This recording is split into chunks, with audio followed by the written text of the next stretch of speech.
Urushibara Luka. A stunning example of feminine charm and grace. Lips delicate like cherry blossoms in bloom. Wow, you're a poet. The essence of Japanese beauty. The chief priest's son.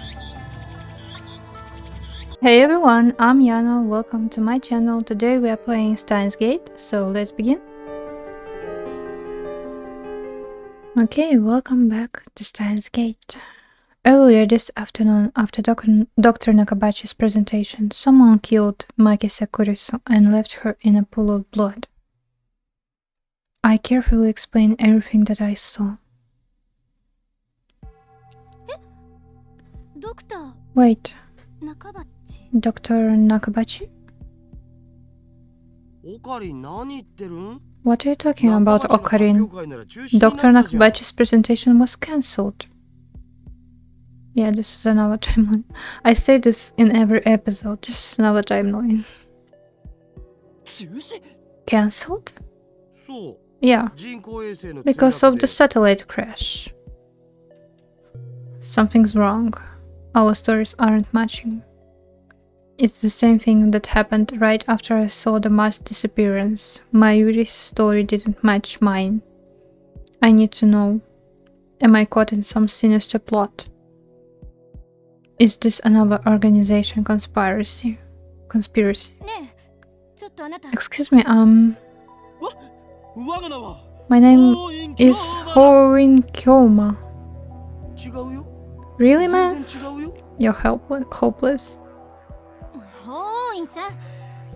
Okay, Hoin-san. I'd like to hear your story in more detail. Looks like she finally understands I'm not lying. But I still don't understand why my memories don't match everyone else's. I doubt that I can give her a good explanations. Just then, an older man steps out of the assembly hall. Professor. Makise-san, it's almost time. Huh? Oh, right. Thank you.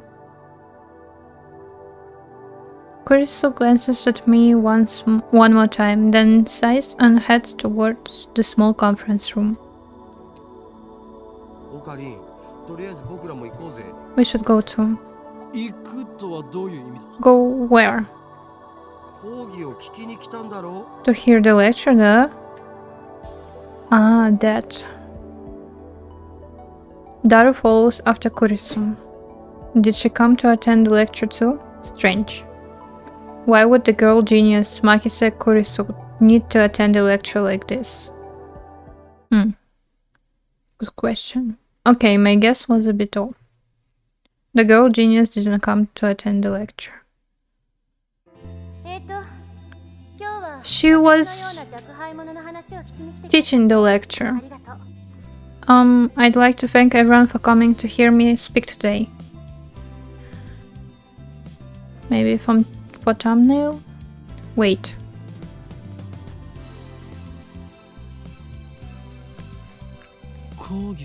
She's the one giving the lecture. Japan's famous girl genius Makise Kurisu had her thesis published at the tender age of 17. According to Daru, she turned 18 a few days ago.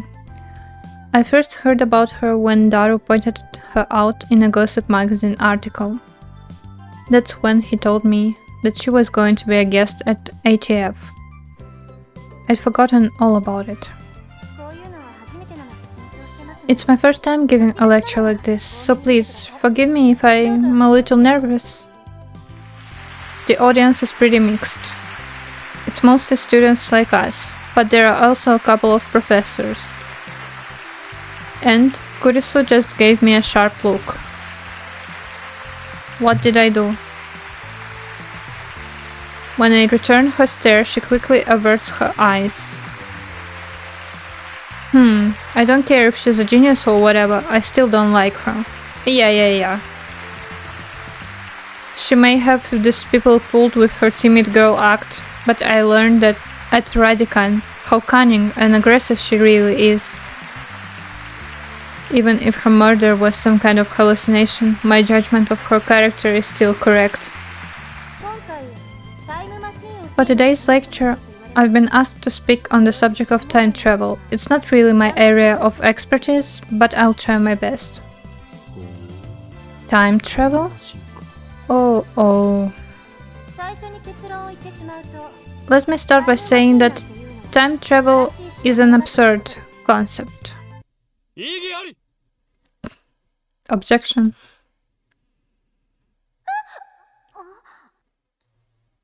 Every member of the audience, not just Kurisu, is startled by my interruption. You are the master of interruptions. Perhaps I'm being slightly rude here. Perhaps. Slightly. But I'm not one to just sit and listen to some genius girls drive. It's presumptuous for you to claim that time travel is absurd. Ocarine, you're magnificent fool. You magnificent fool. Sitting at my side, Daru throws me a small salute. ATF staff are approaching, probably to kick me out. Yeah, for good reason. Perhaps I got too carried away. You think so? Okay. It's fine, I guess. It'll be easier to talk in a discussion format. Thanks to her proposal, the event staff refrained from escorting me out. She sounds a little pissed, but let's not mind that. But before that, please, listen to my thoughts on the subject. Scientists have proposed many theoretical models of time travel, but there are 11 in particular that bear mentioning. What are the major theories of time travel? I have heard about the cosmic string theory, at least. The 11 theories. Neutron star theory, black hole theory, light speed theory, tachyon theory, wormhole theory, exotic matter theory, cosmic string theory, quantum gravity theory, cesium laser theory, elementary particle ring and laser theory, Dirac antiparticle theory.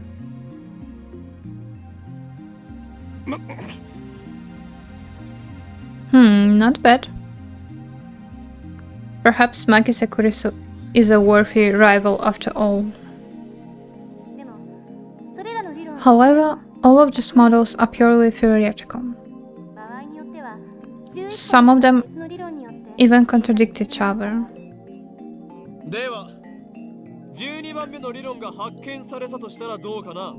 Well, what if someone comes up with a 12th model?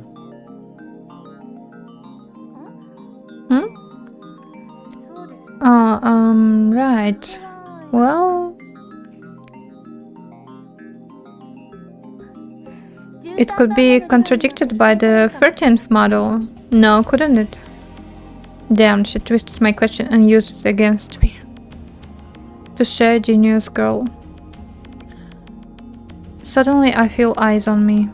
Some puffed up professors are giving me hard looks from across the room. Maybe I got too carried away. I don't want to risk losing my credits. I should back off for now. By the way, time travel to the future is available to us right now, according to Einstein's special theory of relativity. For example, let's say someone were to go to Haneda Airport and board a plane headed to Okinawa. Upon arrival, that person would be about 100 millionth of a second forward into the future than I am.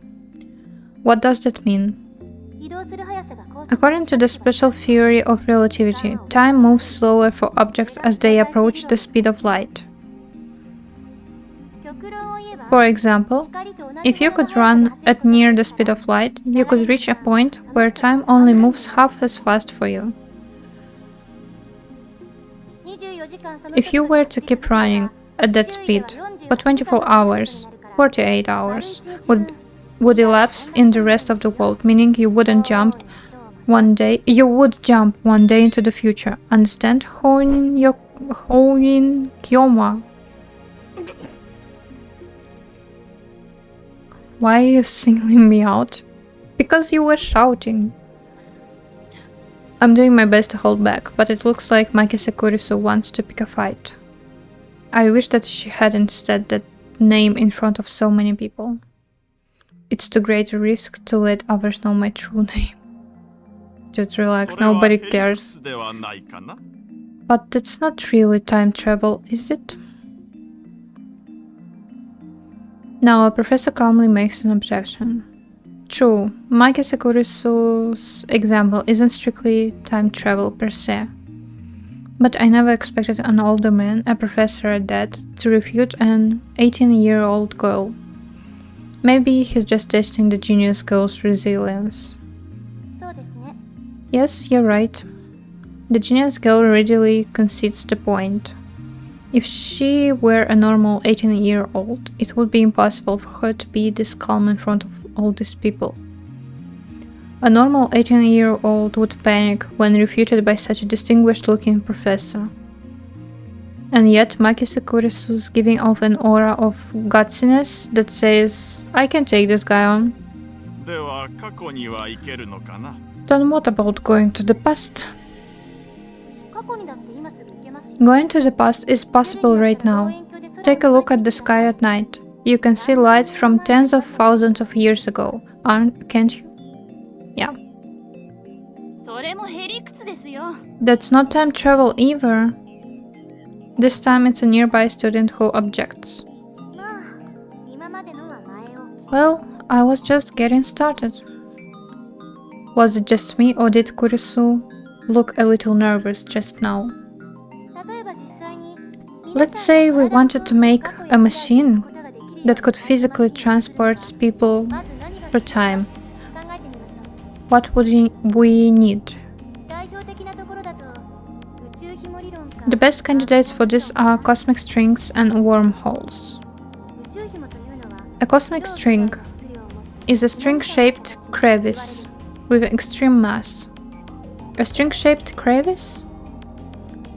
That must be how they enter our universe. But the cosmic strings really exist.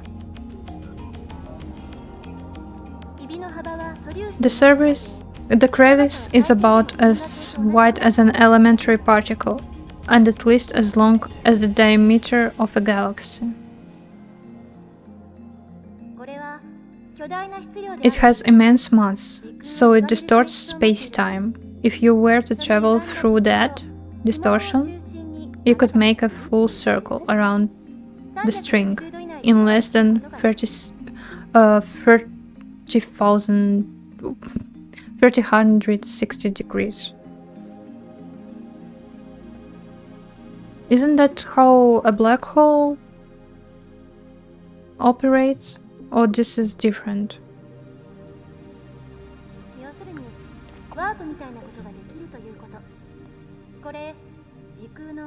In short, you can do something resembling a warp. This is called a space-time angular deficit. When you pass through an area of angular deficit, transit time becomes 0. Now we apply this to a cosmic string moving at near light speed. According to the special theory of relativity, time will flow slower for the cosmic string in relation to its surroundings. Therefore, passing through the area of angular deficit would cause the transit time to become negative instead of 0. In other words, you will arrive in the past after transit. If you use two cosmic strings, you can do a space deficit jump. If you loop back to your original location, you can return to the same time you started revolving. And that, roughly speaking, is time travel by means of cosmic strings. By the way, just so nobody misunderstands, cosmic strings are not the same as superstrings. Now then, you need 3 things in order to travel to the past with cosmic strings. First, the cosmic strings themselves. 2 strings, to be exact. By the way, they are hypothesized to exist only where the universe was first formed, so they might be a little hard to find. Second, you would need the energy required to make them move them at near light speed. How much energy do you think you'd need to accelerate something as long as the Milky Way to near the speed of light? I'm pretty sure it's a little more than 121 gigawatts. This earns a few chuckles from the audience.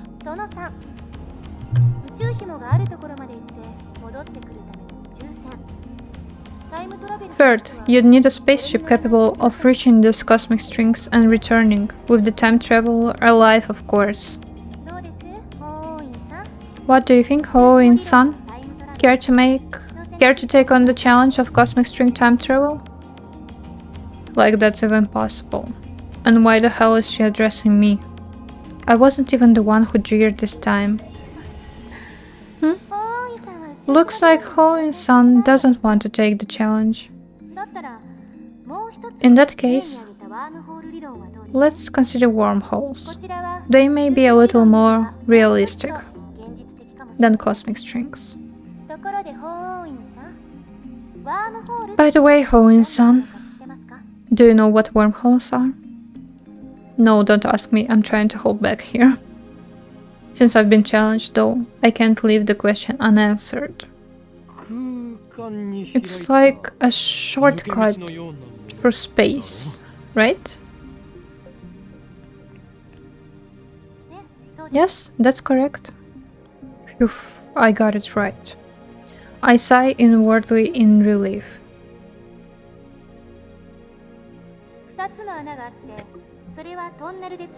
There are 2 wormholes joined by a tunnel. No matter how far away the wormholes are, transit time through the tunnel is 0.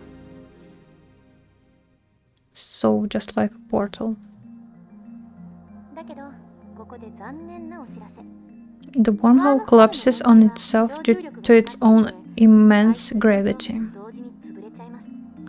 But oh no, there's a problem. The wormhole tunnel suffers from supergravity and collapses as soon as it opens.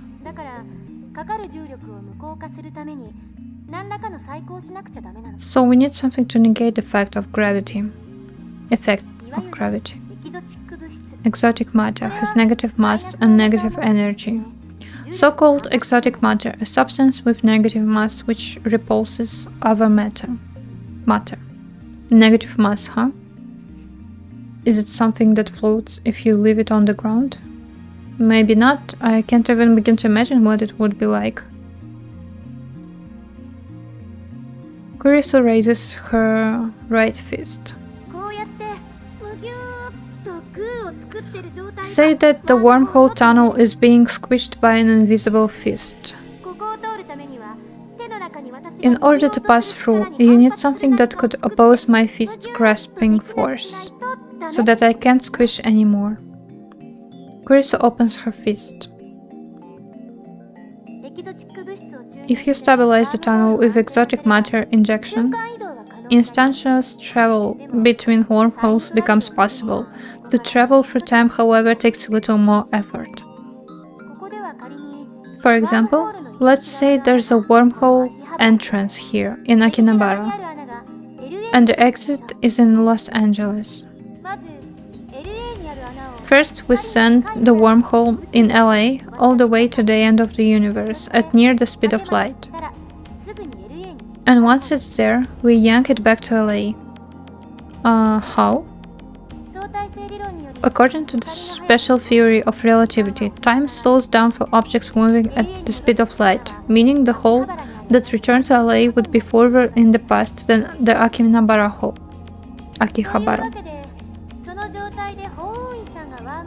So now, if Ho-In-san jumped into the wormhole, he'd arrive in LA several years before he left.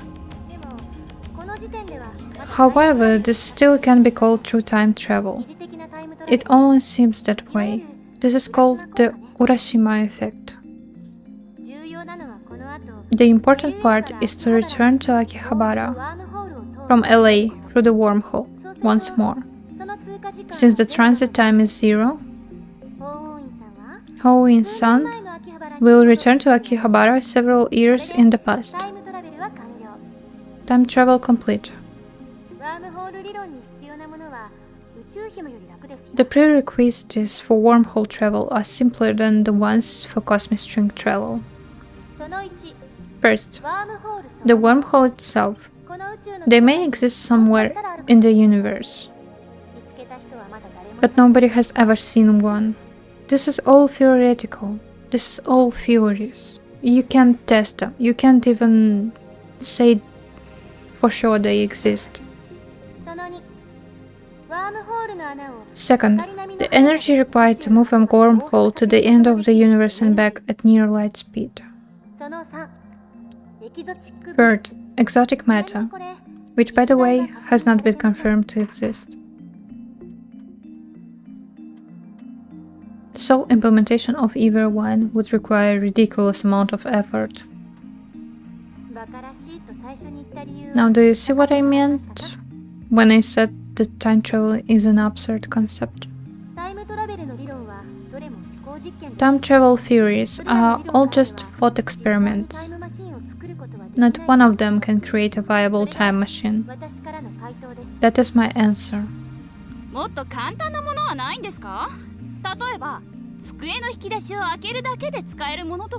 Isn't there anything simpler, like something you can pull out of a drawer and just use or something? I'm afraid not. A firm declaration. This is the limit of modern physics. I can't say how it might change in 10 years, though. Besides, even if someone did overcome the logistical requirements, there may be other factors that prevent time travel from working.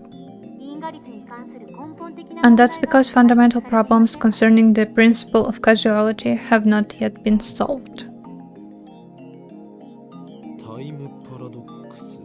You mean time paradoxes and conservation of mass. The mass of the entire universe is constant. If a time machine traveled from the future to the past, there would suddenly be an extra mass of the time machine and its pilot in the past. I remember reading in a book, not a terribly reputable book, but still, that such a violation of mass conservation would put the universe in danger. It didn't say what kind of danger though.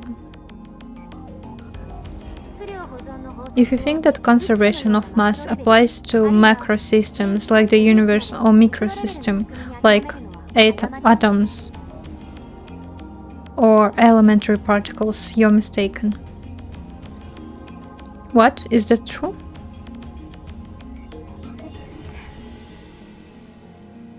Oh, she's laughing at my reaction, that little. How mortifying. Conservation of mass only applies to chemical reactions. It doesn't hold in modern physics at all. Something can come from nothing. Wow, that's pretty amazing. Then what is the problem? The time paradox of time paradoxes. In other words, the grandfather paradox. Oh, that thing where you kill your own ancestors before you were born? As long as this paradox goes unsolved, time travel can never be realized. Never. What if you just don't kill them? You can't think of it like a sci-fi movie. It's not just about your family tree. There are far greater dangers than that. Really, it doesn't seem that dangerous. Any paradox, no matter how small, would cause the total collapse of causality, relativity, and every other physical law in existence. Paradoxes are nothing more than thought experiments. They cannot occur in reality. and they should not. Nothing that has even a 0.00001% chance of causing a paradox can happen. The universe won't allow it. Wouldn't you say this is the logical conclusion? There may be loopholes, like parallel worlds, or the self-consistency principle, but those seem too much like fantasy for me to accept.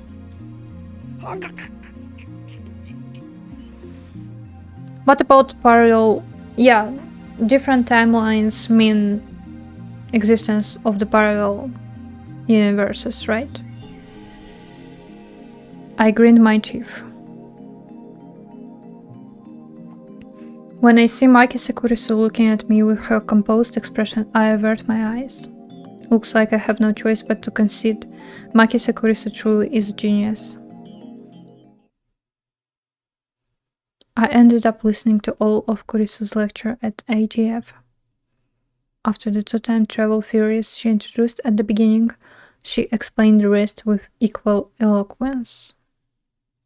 She seemed a little nervous at first, but that quickly changed as she spoke. By the end, it was an impressive lecture, so impressive that you wouldn't think it was an 18-year-old's first time.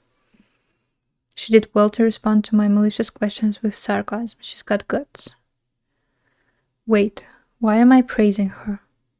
Leaving that aside, I saw Maki Sakurisu dead. And yet she is alive. My memories don't match with reality. And not just about Kurisu. My conversations with Daru and Mayuri didn't make sense either. Everything would be solved if I just told myself that what I saw was a dream, an illusion, it never happened. But never say never. This leaves me with no choice. After parting ways with Daru at ATF, I head to Yanabayashi Shrine. I need to get exorcised.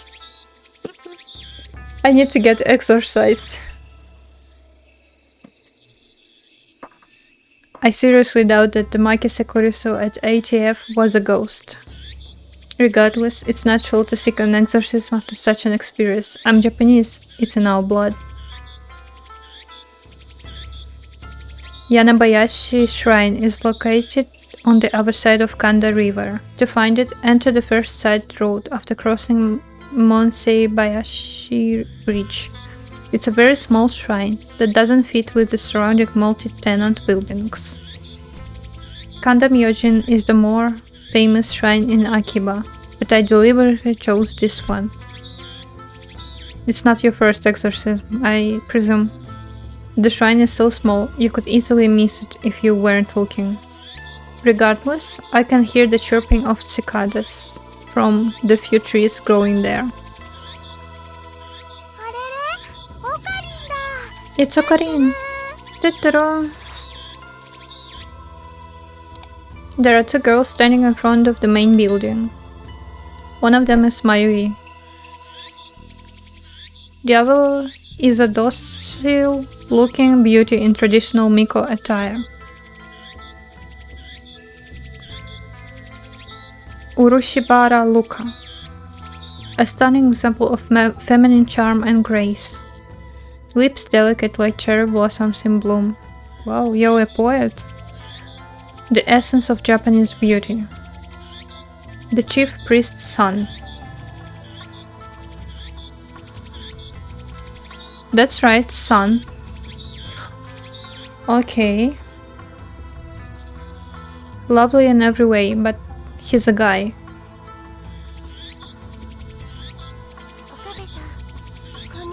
Good afternoon, Okabe-san. He bows his head. The voice of a girl, the mannerism of a girl. More feminine than any girl I know. But he's a guy. Taller than Mayuri, yet also slender. But he's a guy. I think we got it, that he's a guy. Can you change something? Like, not mention that he's a guy for the 12th time? looks stunning in Miko robes. But he's a guy. Holding a bamboo broom, apparently in the middle of cleaning. But he's a guy. It's almost evening, yet still hot as hell outside. But he's a guy.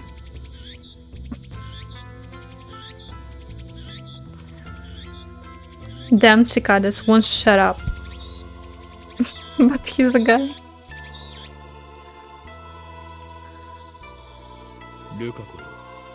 Lukako. That blade I gave you. What happened to it? He's a friend of mine. I call him Lukako.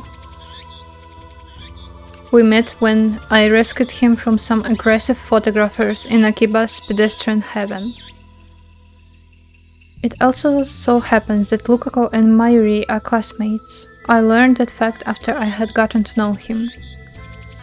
Lukako is taken aback by my sharp question. He starts fidgeting with a flushed face and tears in his eyes. You mean Demon Sword Samidare? Correct. I bought it for you so you could learn to control your power. What power? Oh yeah, you brought it at Blade Works, right? I think you said it cost 980. Don't say another word anymore and they will come to silence you. They're gonna silence me? Thanks for worrying about me, Okarin. But who are they? I ignore Mayuri's question.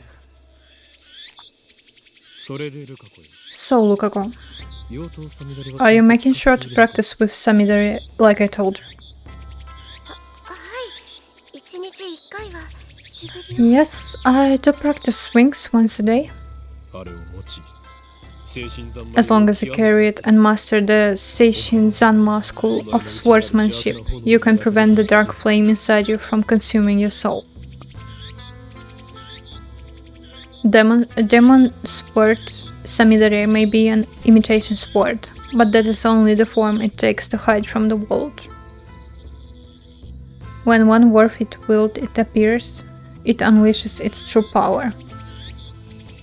And it was on sale for only 980 yen, tax included. Thank you, Okabe-san. It was a wonderful present. My name isn't Okabe. It's Okarin. I'm sorry, Kyoma-san. As long as you understand. Now, speak the words.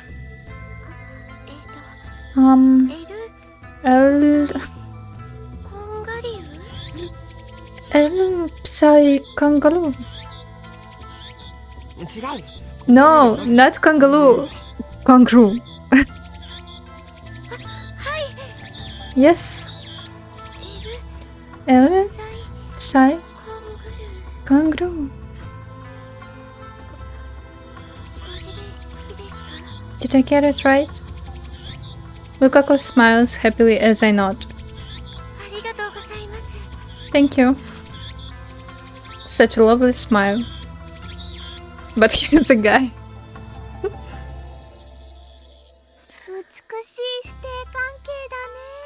Such a beautiful master-disciple relationship. Mayushi's not a Fujoshi, but she's getting a little excited. Yeah? Mayuri-chan, please don't imagine such things. Jeez. Though we do have a master-disciple relationship. I, her and Kyoma, have gone to great lengths to brainwash, teach Lukako about the evil conspiracies that rule the world, and how to resist them. Dude, what are you doing?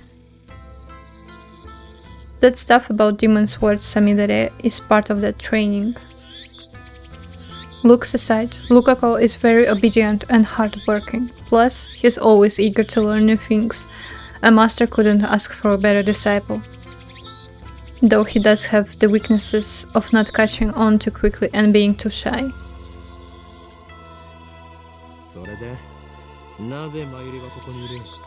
What are you doing here, Mayuri?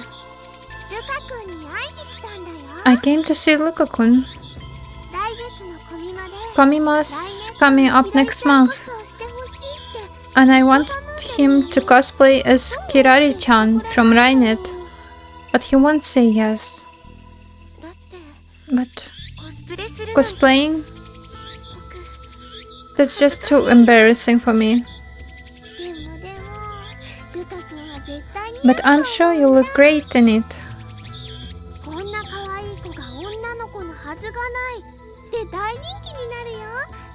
The phrase, someone this cute can be a girl, is really popular, you know? Come on, make your cosplay debut. Mayuri's hobby is making costumes. She's made at least 30 so far, but it's rare for her to wear one herself. Instead, she seems to get her kicks from seeing other people wear them. And it looks like she's chosen Lukako as her next target. Naturally, the costume Mayuri is currently raving about is for a female character. Normally, I would understand why a man wouldn't want to dress like a girl, but come on, Lukako has no problem wearing Miko robes. Why would cosplay be any different? But whatever, I have business to take care of. Save the trivial stuff for later. Huh? But it's really important to Maishi. And it's trivial to me. Anyway, Lukako, there's a good reason for my being here today. I need you to perform an exorcism. An exorcism? Then I'll go get my dad, please wait.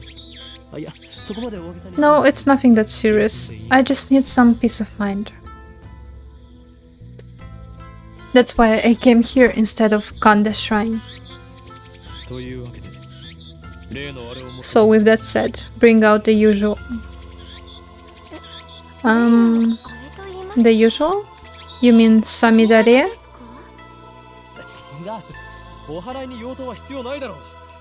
No, who the hell uses a demon's word for an exorcism? The usual for an exorcism should be obvious.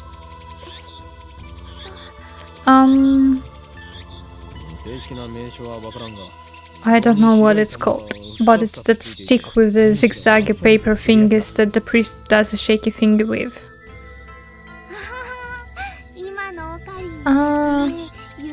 That sounded really dumb, Karin. Quite a shock to hear that from Mayuri. The Onasa? But I don't know if my father will lend it to me. I'll go ask him. Lukako makes a quick bow, then runs off toward his house, which is on the shrine grounds. Meanwhile, Mayuri takes her pocket watch out of her bag to check the time. It's a very old watch, not the sort you'd expect a high school girl to carry. Its name is Pockety. Obviously, that's the name Mayuri gave it, not its brand name or anything. Ever since elementary school, Mayuri has carried Pockety with her everywhere. It's her most important treasure.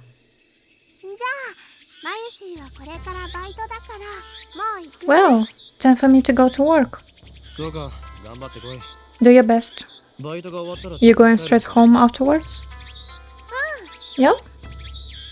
Mayuri lives in Ikebukuro. She comes to Akiba by train just about every day.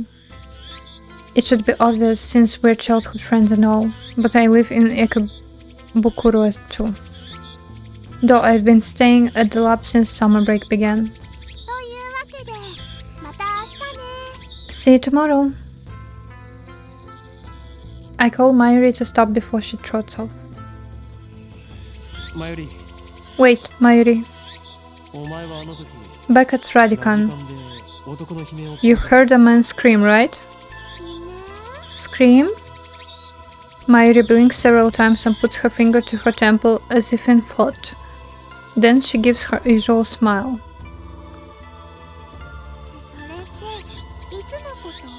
When was that again?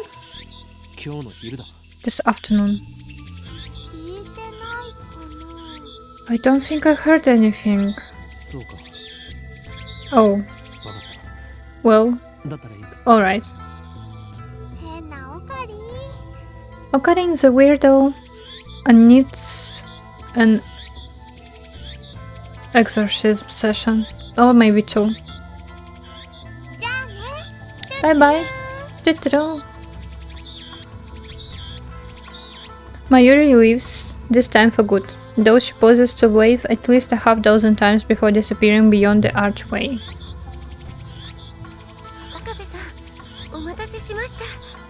Thanks for waiting, Okabe-san.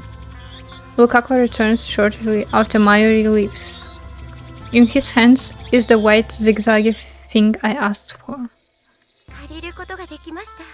Dad let me borrow it, thank goodness. Did Mayuri-chan leave? Don't worry about Mayuri.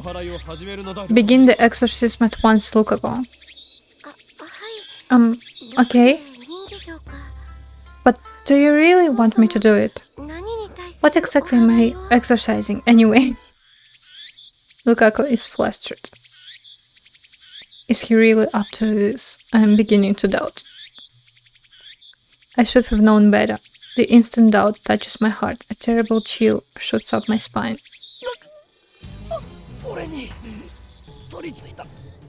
It's the evil spirit in my arm. It's maybe the evil spirit in your brain. I grab my violently shaking wrist. Be still, foul spirit. Hurry, Lukaku. It's trying to take over. No way. Please, hang in there, Okabe-san. I'm not Okabe-san. I'm sorry, Kyoma-san. But what should I... The exorcism. Hurry. Just do it. Like I taught you. Why do I feel like this is gonna be something super embarrassing? Okay.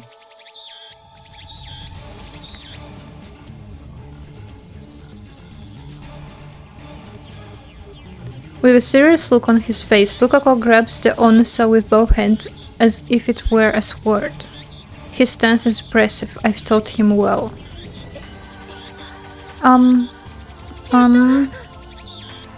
His face is red and he can barely talk. It looks like he wants to say something but is hesitating. Panicking because he feels awkward? Amateur. Please, Luka, expel this spirit from me. I don't want to kill you. Lukaku starts crying. Looks like he's really worried. Reason tells me he's a guy, but his lovely appearance makes me feel guilty, like I made a frail girl cry. But despite the tears welling up his eyes, it looks like Lukaku's managed to work up his resolve. Hear me, evil spirit. He raises the onus up high, shaking it left and right. Please, leave from Okabe. I mean, Kyoma-san. That's great. Now strike my arm with those zigzags. The tip of the onus touches my upper arm. In an anime, this would be the cue for some dramatic shockwave to occur, but nothing like that happens. The only sound is the chirping of cicadas.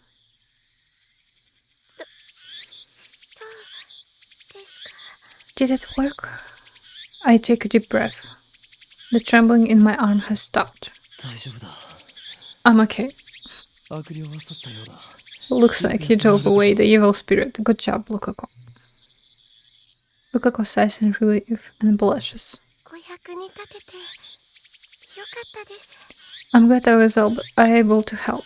His shy smile really does make him look like a girl. Okay. I think with the successful exorcism session, we're gonna end it here. I'm as confused as ever. More confused than in the previous episodes. So let's see what madness awaits us next. So that's it for today. Thank you so much for watching. If you enjoyed this video, please give it a like, comment, subscribe, and I'll see you in the next one. Bye!